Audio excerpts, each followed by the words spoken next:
living out here. It's your life. Go and be alive. Okay. They're ready now. So, Jarrett, take it away, bud.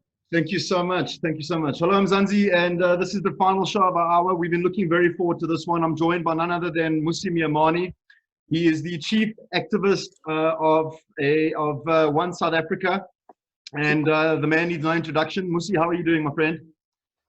Hey! It's good to be on. It's great. I'm feeling good. I'm hoping you.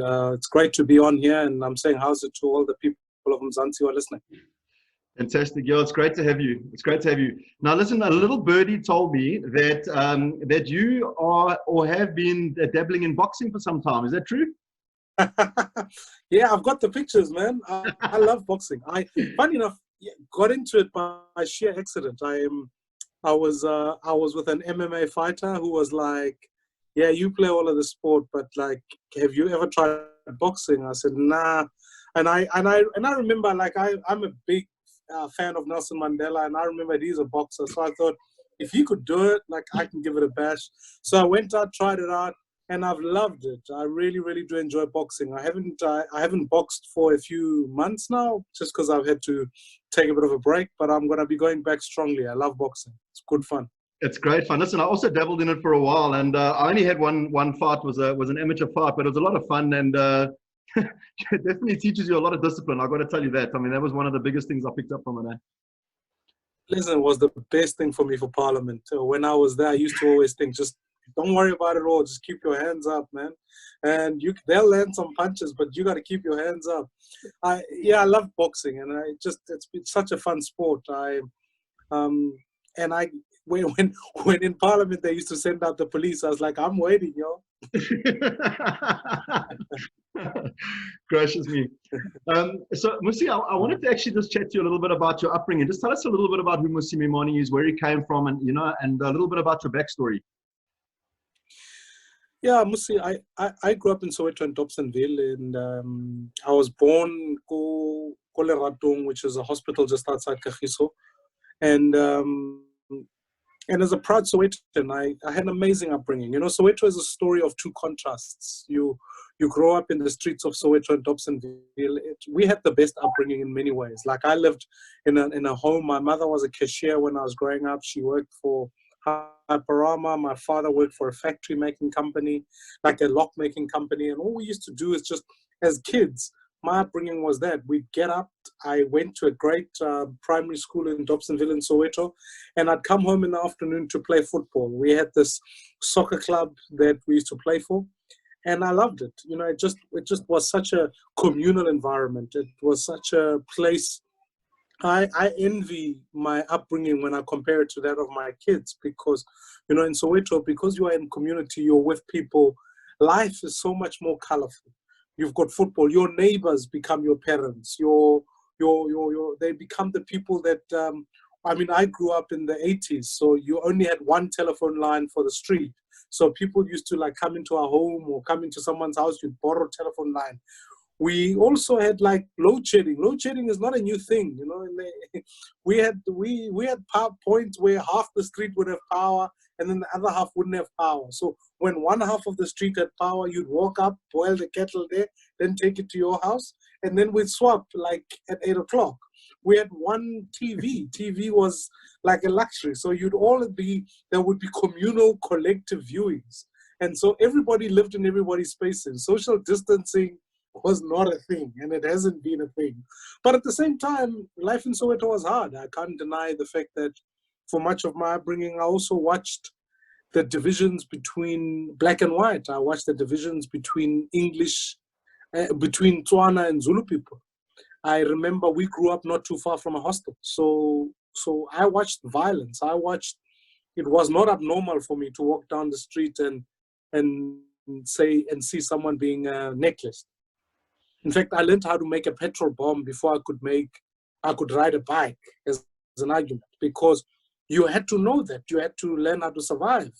And in Soweto, you may not have been interested in politics, but politics was interested in you. So you had this contrasting upbringing. Our neighbors weren't just our soccer coaches, but they were comrades for Azapo, Azania. And so you knew politics. It just became part of your story. It became what it is. So when you were finished playing in the afternoon, you'd be at the street corner, and who knows? We had state of emergency. So when you saw the police car come around in a hippo, you knew to run for your life and end up in someone else's yard, because if they caught you in your own yard, then you'd have had a different problem. I'd arrive home smelling of smoke every night because we'd be standing in the corner like with just burning a tire, warming ourselves up. That is memories of my childhood. So to me, I always think Soweto was such a contrasting, brilliant, beautiful lifestyle, but it had its own challenges. It's just amazing listening to you speak, because it really paints a picture of the way in which you would have had to have lived as a child. You know, you're living in this vibrant community that's very community based, and everyone's so close together. But at the same time, we're going through these intense challenges as a country, as a nation, and there must have been a lot of fear there. I mean, do you think that stuff sort of pushed you towards your journey as you started stepping forward? I think it did two things. One, it taught us all an abnormal norma. So in other words, I never woke up thinking to myself, life must be any different. We just assumed that that's how life was and would always be. But it also gave incredible conditions, because particularly as Black South Africans, you all had to live in one place. Your aspirations, your teachers, your nurses, your doctors were around the community. They weren't people who lived in the suburbs or lived somewhere else. The agri-cluster, the editor of Sowetan, was a neighbor of us. The principal of the school would walk past. So you had this role modeling in townships that was different. So your choices then were always broader. But I also grew up in a fairly deeply Catholic home. My grandmother is a great influence in my life, was a great influence. She passed away a number of years ago. And because of that, I went to this Catholic primary school. I had this incredible nun who was a political activist, and she taught us to question, to challenge. She probably exclusively was the sole influence on not only my faith, but also my political journey, because she taught us that it wasn't a curse to be Black. She taught us that it was, you could be better than anything. So she didn't tell us, she didn't make us, she gave us a vision of ourselves better than what the township taught you. And as a result of that, I think you learn to challenge status quo, but to never accept that you are what people would tell you you are. If the system told you you were subhuman, you challenge that. I mean, she was very deliberate. She'd even do small things, you know. I remember one of the things we used to say, hey, I was playing on the grass. That was our English lesson. She'd say, no, my child, there's no such thing as playing on the grass. You are playing on the lawn. You must speak proper English, you know? And so this was us in Soweto, in all of that, and faith, you know. I also, just because I grew up Catholic, was the first time we had a lot of Catholic priests who were white South Africans or white people. We had Irish Catholic priests who come to serve in townships. And that was for sometimes the first time you see white people, which means it stops you, because you see it in that role, in that space. Suddenly you realize that actually, no, actually white people were not the enemy. I never once learned racism. In fact, in our home, racism was never part of the thing. I used to always think that white people had some, I mean, I saw Catholic priests, and when it was cold, they'd be walking around in short sleeve shirts. I used to think, hey, white people are strange, you know, because they don't feel the cold. But that was it. It wasn't like racism or anything. It was just stereotypical things that I'm sure they would have looked and thought. But it was enriching, and it taught me a lot. It taught me a lot about activism. It taught me a lot about making a difference where you are at. And then subsequent to that, we had the peace movement in the early 90s. I have these amazing visuals in my head of releasing doves and all Nelson Mandela's work, and our school and the Catholic Church and their role there in the faith, and of course preparing for the 94 elections. those were not incidents that were taking place in the country. It felt like they were happening next door to us. The release of Nelson Mandela was an event in the community. It was like going to a wedding in your community. It wasn't something you watched in the news. It was happening there.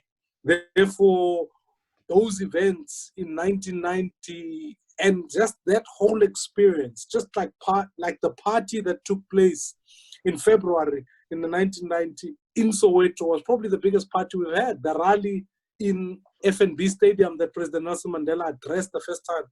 I mean, FNB Stadium at that time was down the road from our house. So it felt like these were part of the things that were happening in your street, in your neighborhood. So to me, it had profound, not only psychological impact, but emotional impact, but the knowledge of country and the love of people and love of humanity. And so to me, my faith and probably that experience as a child had profound influence for me as to how I view the world even today. Could you put into words what it must have felt like, that's being in that space, being in that stadium, actually being there on the ground during that time? I mean, is there any way to describe the emotions and the feelings that you were feeling at that time?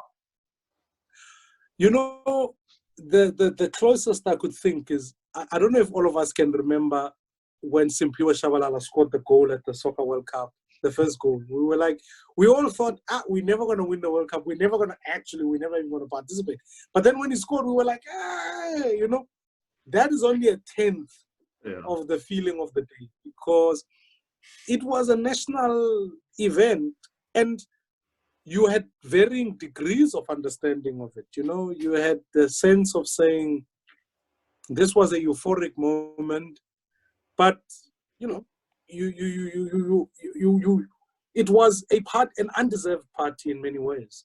But it also came out of a very difficult time. You know, literally, the release of Nelson Mandela also coincided. I have vivid memories of bombs going off in hospitals.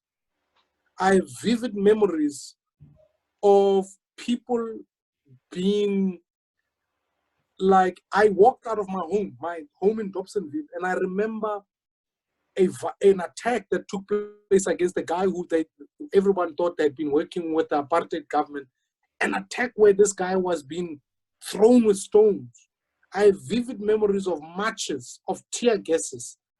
I can smell, even now when I think about tear gas, I can smell it. When you walked as a march and then the police came, they threw a tear gas, you knew what you had to do, cover your nose, you know, all of this stuff. I feel like all of those memories are seared. So this party wasn't just a celebration of something you'd been building up to the celebration. It had the combination of a relief, equally so, where you thought, wow, we never thought we could celebrate, because the days were violent and the nights were dark. Sure. And this was the one day where we had joy. Sure. Listen, we've come out of some interesting times, and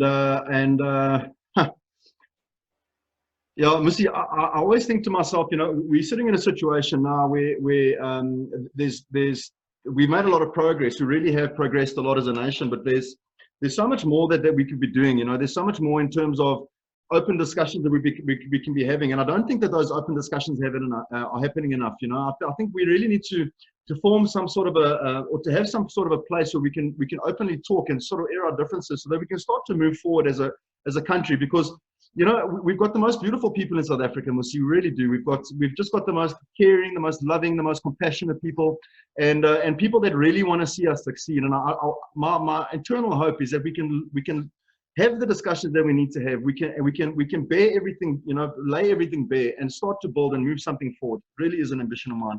What do you think? No, absolutely. And that's why platforms like I'm Staying and platforms give people an opportunity to dialogue. I think one of the things that we've lost, and I must say I blame politicians for this, because it serves politicians to be divisive of people, that we have stopped the ability to trust one another. You know, when you're driving on the road and someone cuts you off and they happen to be of a different race, you have to ask yourself the first question: Did they cut you off because they're a bad driver? Or did they cut you off because they're a different race to you? Mm. Now, trust says, they cut me off because they're a terrible driver. I don't like them. Mm. But mistrust says immediately, often, we have lost the sense of being able to actually trust the humanity and help one another. Mm. And what I've seen, I'm in a group of friends, I'm sure they've all got varying degrees of success, but they are all of diverse races. And we give each other the space to challenge things, you know, to ask questions, to say, no, man, when you said that, what did you mean? Why did you say something like that? And it is a gift that we give to one another, because I can't claim to know everything about white South Africans, despite being married to a white South African. But you know, I'm in this group where sometimes I can pick up the call to this friend of mine. I say, hey, Gary, explain this to me, because I don't understand it. I must seek to understand before I'm understood.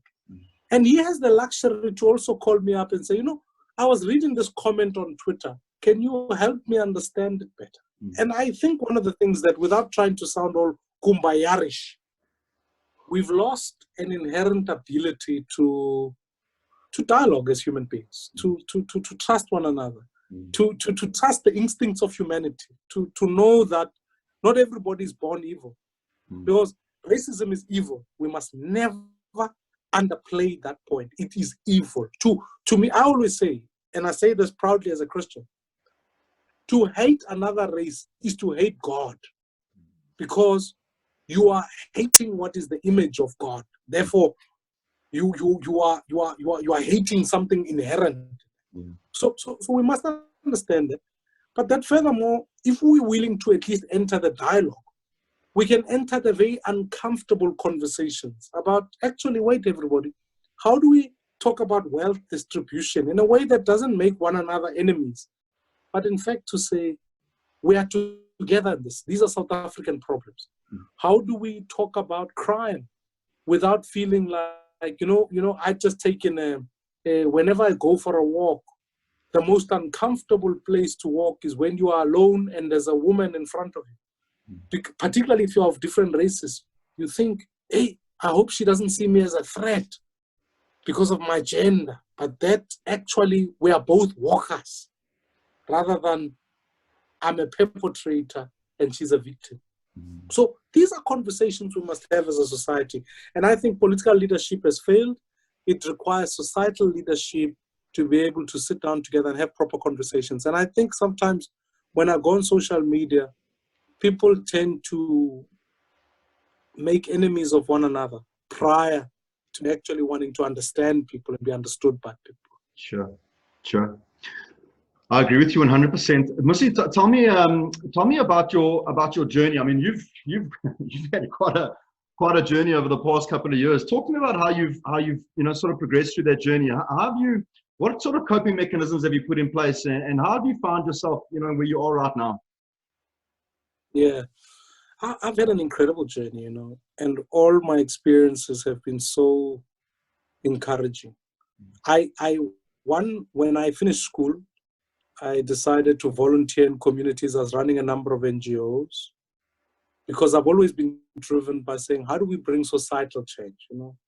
For me, that's the drive. That really is the drive. My drive is always to say, we must do something. And I can recall one day, I was sitting with an old gogo, literally 10 minutes from my house.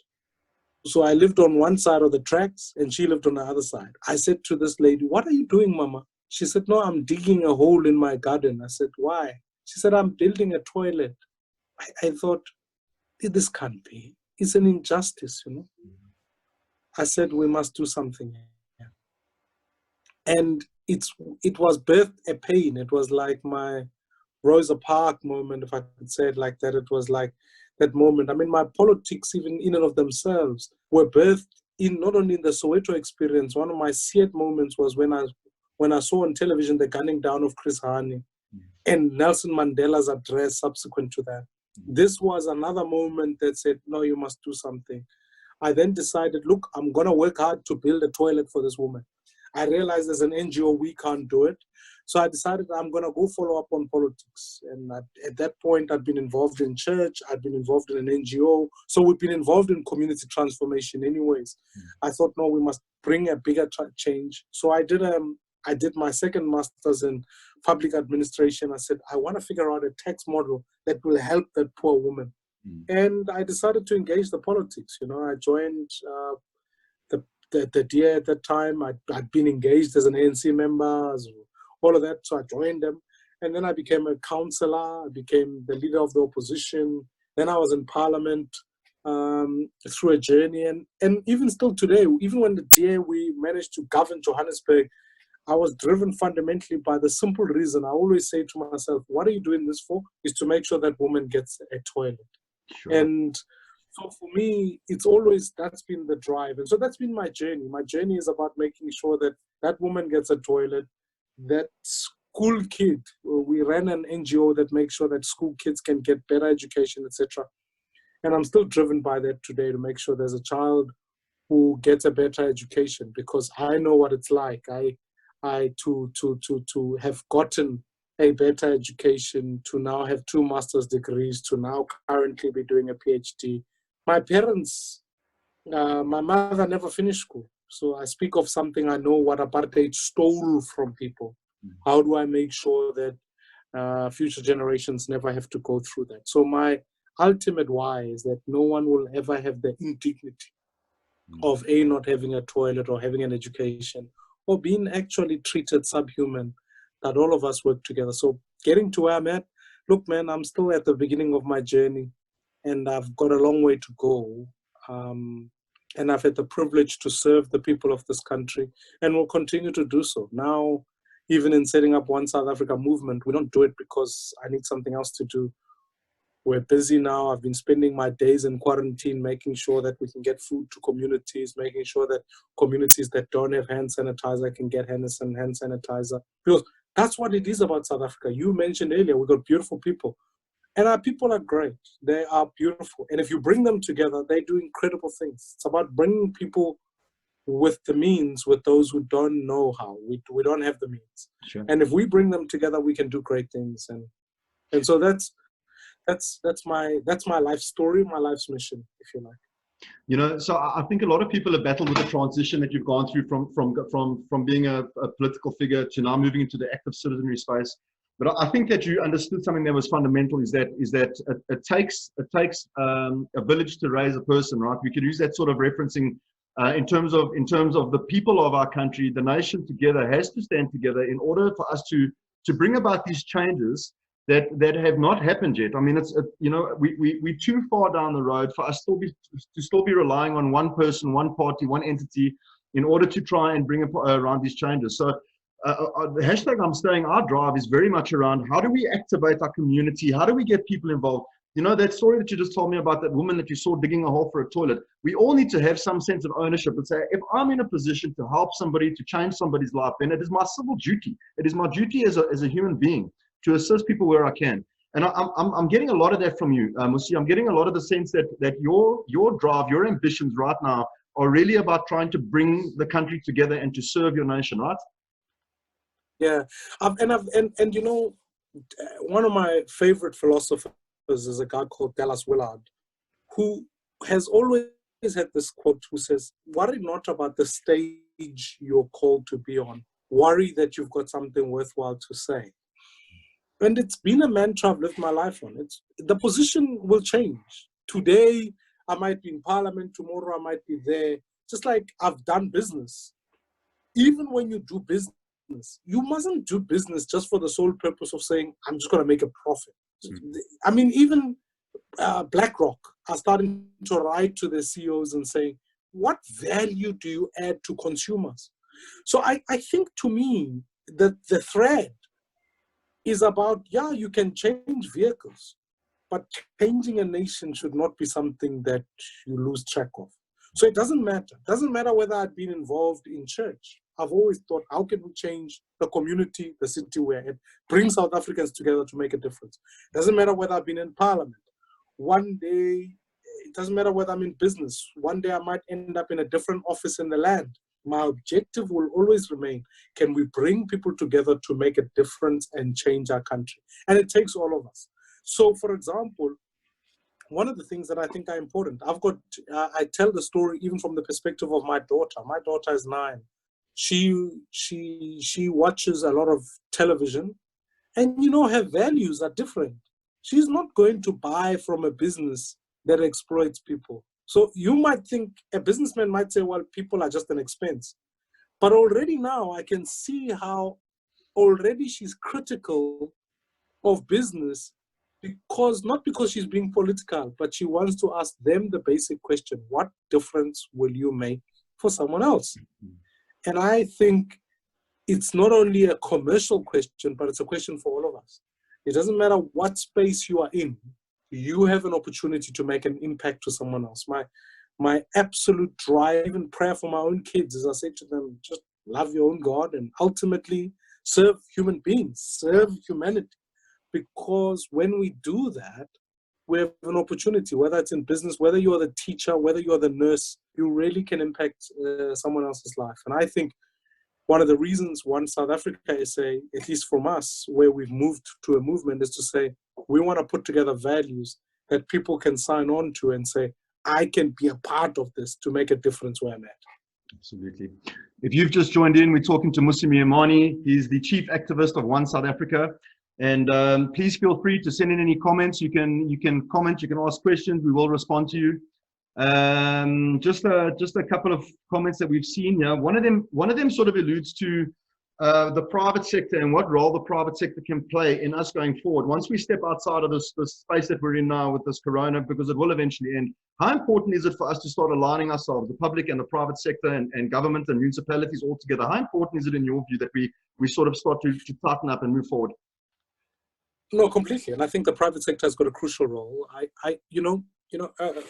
For example, let's take an area like education. We cannot be living in two South Africas. Our education system is still, there's an education for the very wealthy and there's an education for the poor.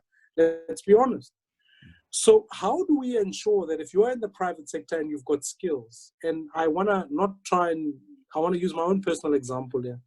When I was growing up during apartheid, 2 white teachers decided that they would go teach kids in Soweto. They taught us maths and science. And it's because of them that my life is radically different today.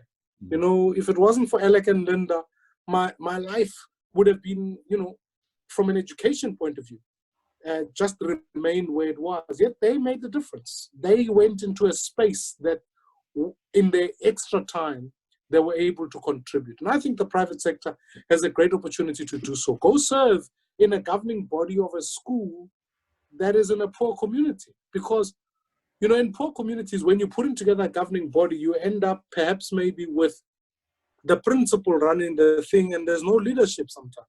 Go serve in that. What Corona has taught us is that the health of the strongest is dependent on the health of the weakest. Yeah. So, in truth, if we don't protect the weakest citizen, it doesn't matter how strong you are. You might think you've got medical aid, you've got all of those things, but the weakest citizen, that's who we've got to look after at this point. It doesn't matter. Anything beyond that is irrelevant. We've got to look after the weakest citizen. So in the private sector, people have an opportunity now to say, how do we make sure we get the best healthcare in townships? How do we, in poor communities, how do we ensure that the best education sits in communities that are poor? Because when you do that, the shared prosperity of the country can come on board. So I really think private citizens and the private sector have got a very vital role to play.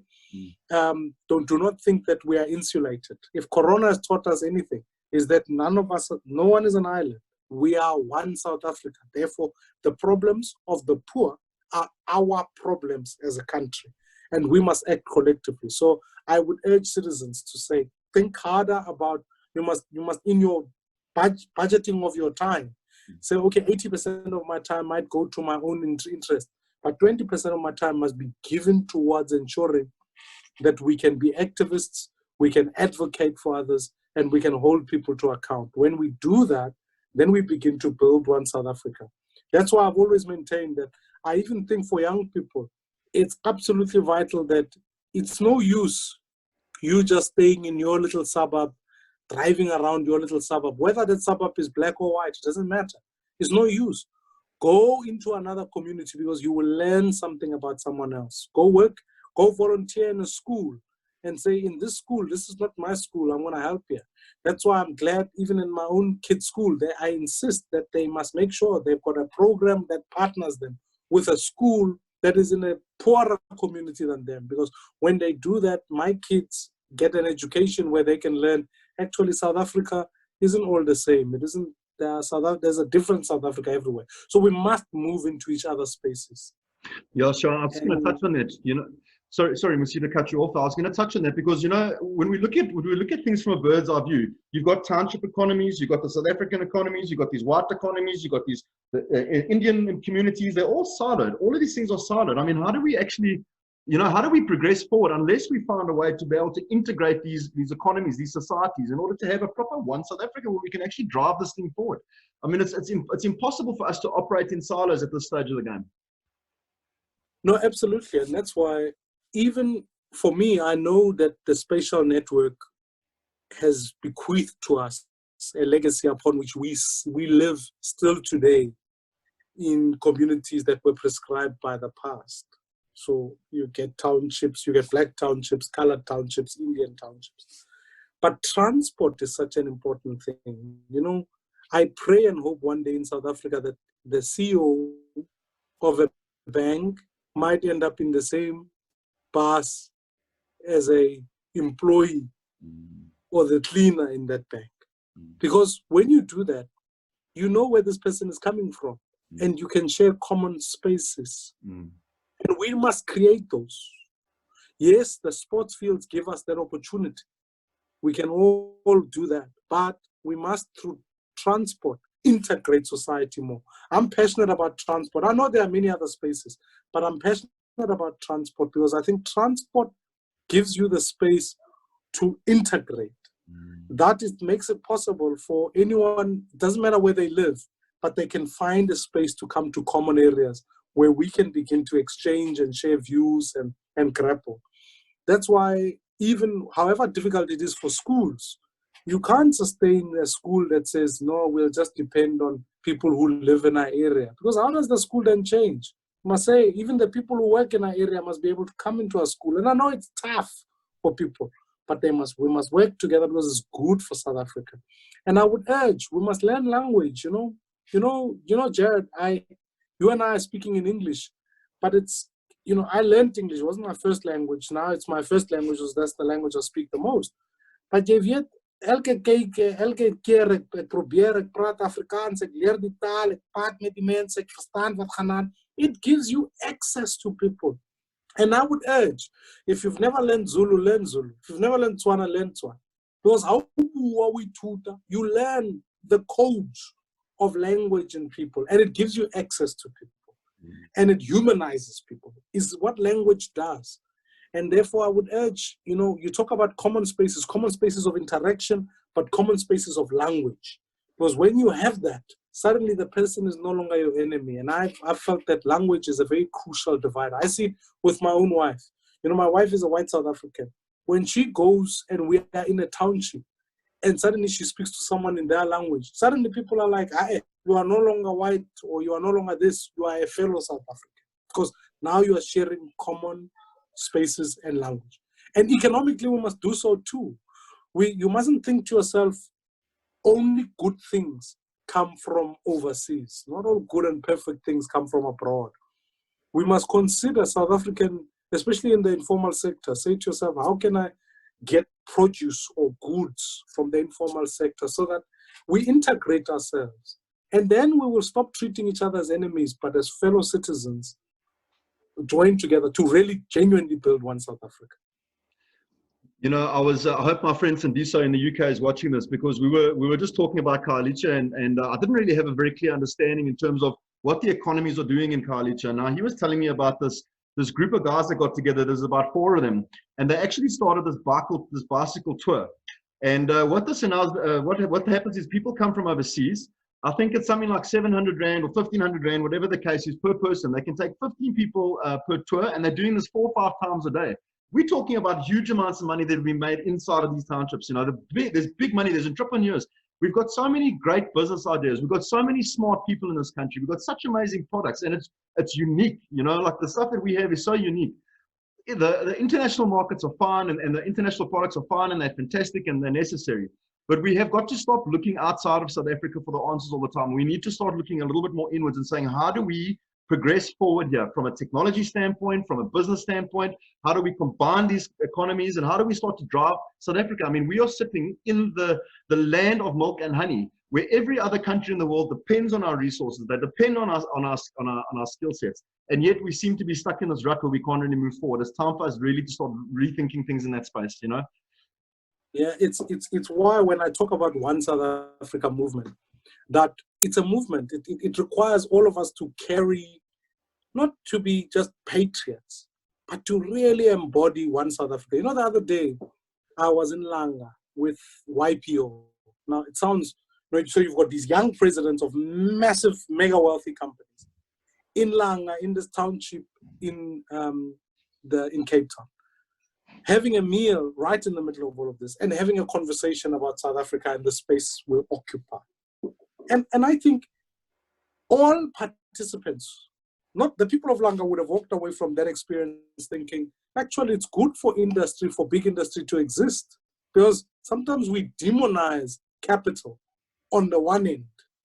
On another end, it was important for people of the YPO to say, actually, there's value to be made in townships. You know, the quality of coffee I had in Langa is better than coffee I've had anywhere else. And that is important. For international guests, when they arrive in South Africa, they never think about the divides that we have in our own prejudicial mindsets. They don't go to Langa because they think, this is what. They go to Langa because there's a different experience. Not because they think it's a less than or substandard or whatever. It's a different community. Now, imagine if you say to yourself, for the people of Soweto, you're going to have Airbnb in Soweto because actually there's no great place than hanging out in Vilakazi Street and having a drink at Vilakazi Street. It's better to have a drink at Vilakazi Street than Sandton, as an example. Well, at least that's my experience. Because there's culture, there's tourists, it's a vibe there. So once we create that, indeed we can truly say, actually, we're a people. And we can build economies that respond and say, actually, there's value everywhere, so long as we're willing to look at it. And I think, you know, one of my greatest difficulties, you know, Jared, if I'm honest with you, is that often sometimes even for myself, today I walk into a particular room and people say, you must audition for your legitimacy because you are black. You must try and impress us. And I go, no, it's not about that. You must be willing to never have human beings suffer the indignity of having to gain their legitimacy. Therefore, we must never have an entrepreneur who comes from a township suffer the indignity of not having their legitimacy. We must legitimize them by simply being able to trade across, build schools. Why is it that it can't be? I speak as someone who speaks 8 languages. One of the saddest things is, like, when I think about my kids, they don't have nursery schools in other communities that teach them in Tswana or teach them in Xhosa or whatever. Wouldn't it be great if we just had nursery schools for Xhosa and black and white kids would go to that nursery school? Because then we build really value and an established sense of esteem in each other as human beings. That's why, for me, when I said, I don't think it's a political conversation. That's why I think political parties, in this instance, they thrive on division rather than uniting. We have to build a movement that unites all South Africans and bring them to a level of activism, because when we do that, we esteem one another. Absolutely brilliant. There was a post that came onto our group a little while ago. It was a guy from the States, Mmusi. He'd been here for a couple of months, and the guy was a really fluent in Xhosa. Now, it's embarrassing. It's embarrassing when somebody comes from a Western country and they're able to pick up this language because they understand the value and the importance of being able to communicate in one's mother tongue. And I fully agree with you there. You know, not enough has been done at a grassroots level, and especially not in our schools at a younger age, to get people to be able to communicate in each other's languages, because language is the great connector, right? Being able to speak in each other's languages, being able to understand each other's different dialects, different tones. I think that stuff is key to the success of our country going forward. Absolutely, you know, and I think, you know, again, when we esteem one another, one of the, you know, I've had the great privilege of engaging Rassi Erasmus, and Sia Kolisi is a good friend, and I know the team relatively well. And what inspired me about that team was that they knew they had a common objective, but B, they had shared altruism. It became important for Eben Etzebeth and Sia Kolisi to realize that their playing at the World Cup isn't just for them, but it is for the challenges at home, and they can rise above it. Now, the sooner it's important for typically a Guobas who lives in Centurion to be as animated and as concerned about a child growing up in a township, as much as that we start to have created a situation where South Africans, we genuinely care, and our language will become the same. Because we are not each other's enemies. We are beyond the point where we can say, hey, but your side of the boat is leaking more. No, we must now be at a point where we say we have one boat, it's a South African boat, and whether it was holes in the Eastern Cape or whatever the thing is, or in Limpopo or in Gauteng or wherever, it is our boat that is sinking. And once we do that, then suddenly we can work collectively together as citizens towards shared objectives. And what is important for the political leadership is to be able to go, hey, everybody, wouldn't it be great if unemployment in our country was less than 10%? Wouldn't it be great if anyone who committed a crime, regardless who they are, ended up in jail? Wouldn't it be great if all of us knew that we could fight for justice, particularly for people who are left out? Wouldn't it be amazing if all of us knew that technology is available for everyone and no one is left behind? Wouldn't it be great if all of us knew that the environment we must all look after? Because actually, when people pollute, it doesn't help anyone. All of us are going to be affected. Wouldn't it be great if we all knew that we could provide healthcare for everybody? And wouldn't it be amazing if all our politicians were chosen by the people, for the people? Now suddenly all of us have shared objectives. We can work towards that, like the Rugby World Cup. And it gives us a sense upon which we all pursued common goals. Absolutely. If you've just joined us, we're talking to Mmusi Maimane. He's the chief activist from One South Africa. Mmusi, talk to us about One South Africa. Just let us get an understanding of where you are with One South Africa. What does it fully represent, and what are your ambitions with One South Africa going forward? Yeah, we are deeply excited. One South Africa is a movement. We're bringing together South Africans from different walks of life. We're animated by this one vision, which is that it is possible that one day, men and women, black and white, can live side by side to each other and prosper together peacefully. That is the long-term goal. I will live, and my kids must pursue that same dream. And we hold on to values. We have values of an inclusive economy, a value that says we want to see a country where there's justice, a country where we are all future focused, a country where ultimately all public representatives can be held to account, whether they're in the public or private sector for that matter, and that all of us can change the electoral system so that we directly vote for people. So One South Africa movement brings all of those things together. It is a coalition of civil society, NGOs, political formations, all seeking to say we'll do three things. We're going to be activists. So as an activist, that's why I'm the chief activist, not anything else. I'm the chief activist. And as an activist, already now, I'm saying as an activist, I'm going to go distribute hand sanitizer in communities. And we've, in the last couple of weekends, have distributed over 10,000 liters of hand sanitizer. That's more. My hands have seen more hand sanitizer than my whole life has seen hand sanitizer. But I'm grateful for South Africans who have contributed to that. They made contributions. They've all come on board, and we've done it in Gauteng, KZN, and the Western Cape. We're setting up an education program upon which people can we can give extra lessons for maths and science for students. So that's an activism program. And then this next week, we'll be distributing food, doing a pilot in one community, and we'll roll it out across the country, where we'll distribute food to communities people who have lost their work in this time, have not had an income, so that no one ever goes hungry. So that's activism. Along with that, we think people must become advocates. So you must advocate for those who are left out. And for example, we are fighting for this electoral reform issue, but we'll continue to advocate for many other issues in this country because we want an inclusive economy. We think our economy is too divided at the moment. That's why we can't prosper together. So we're going to advocate for that. And then lastly, we hold the government to account. So for example, recently in Tshwane, there was a community that was without water. And one South Africa activist got together with the community, went and presented the memorandum and said to people, it's not good enough that there's a community that's without water. And so for us, we think that if you can comply with the AAA, you're an activist, you're an advocate, and you hold people to account, you're already part of the movement and you can bring all of that together. We are growing in all 9 provinces. We've got councils that sit together. And our vision ultimately is, as I said, to pursue the society that I've described, but to work to change not only the political process in this country, but to change the way our country works itself, because we want to build truly, genuinely, that one South Africa.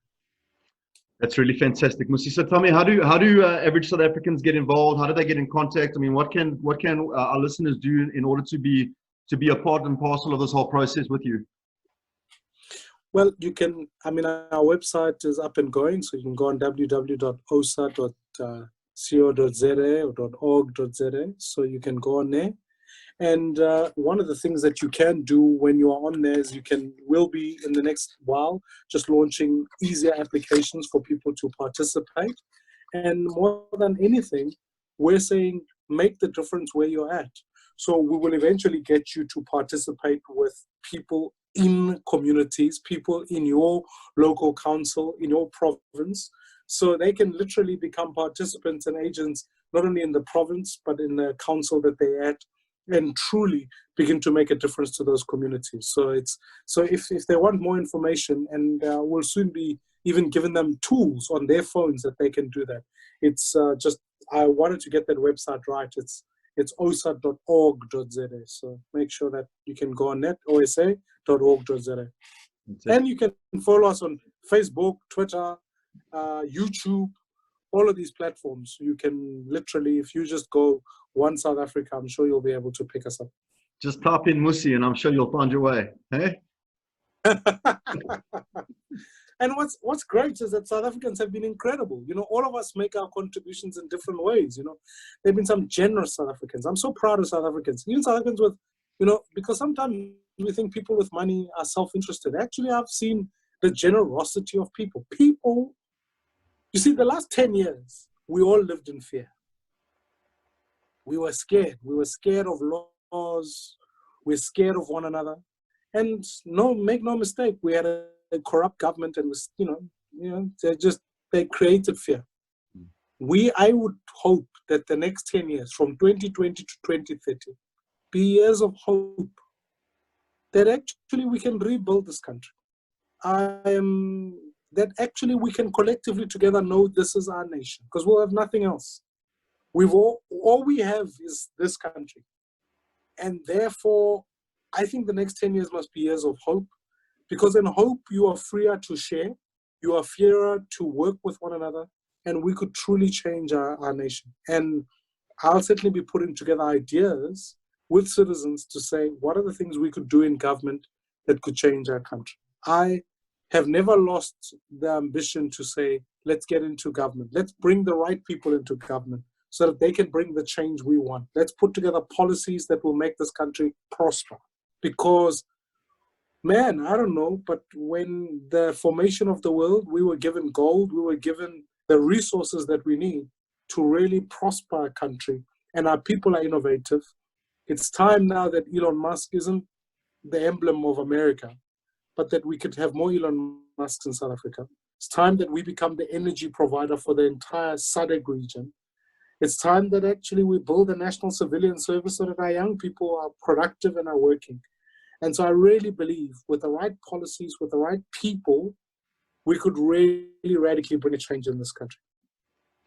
Fantastic. Mmusi, listen, thank you so much for spending time with us. It's been an absolute pleasure. We always have to assist you however we can. And we hope to have you back on the show while we still have all this time on our hands. It is my greatest honor, and I really wish South Africans and fellow South Africans all well. I mean, you know, if you don't mind, I know very well that people are in their homes now, they time with their families.